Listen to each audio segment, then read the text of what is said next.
He inhaled the stiff resolution of her death. She'd seen Cyrus, remembered him. Now he'd need to silence her before she could mention Cyrus to anyone at the gallery. The imbecile should have been more careful, but that's why he was in play. To assure things went according to plan, to remove anyone who stood in their way, and when it was done, to take out Cyrus and Casey. That he would delight in. Cyrus had been a pain in his rear as far back as he could recall. Casey? He was just a lamb to the slaughter. Unfortunate fool. Enrique released a smooth exhale, then inhaled the spicy scent of the girl's perfume, wafting on the stiff October breeze, whistling through the wind tunnel the long row of downtown businesses made. Killing her would alert Cyrus to his presence in the States, but perhaps it would keep him on his toes. Someone needed to.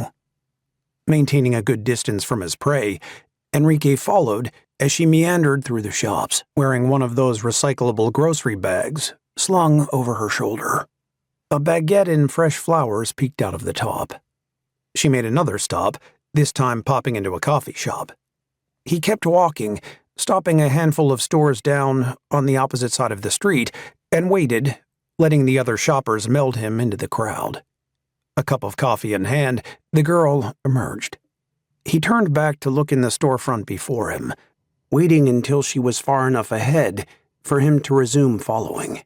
Nearly a 15-minute walk out of town, in an isolated patch of wind-stirred mesa, sat a 2-story adobe building.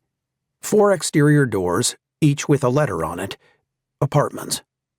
Watching from behind a copse of trees, he waited while she retrieved her keys from her pocket, opened the bottom exterior door on the right, and disappeared inside. He held back, awaiting nightfall. He glanced at his watch. Not long. He surveyed the building, using binoculars to peer through the sheer curtains of her unit. A light in the bedroom shone, and slips of it spilled from what he could only assume was the adjacent bathroom. He smiled.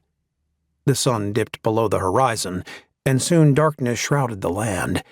Time to move. Heading around to the back of the building, he found a sliding door to her unit. Easy enough. He jimmied the lock and eased inside. Water ran in the bathroom, but a voice carried in song from the other side of the apartment. Carry on, wayward son. Interesting choice.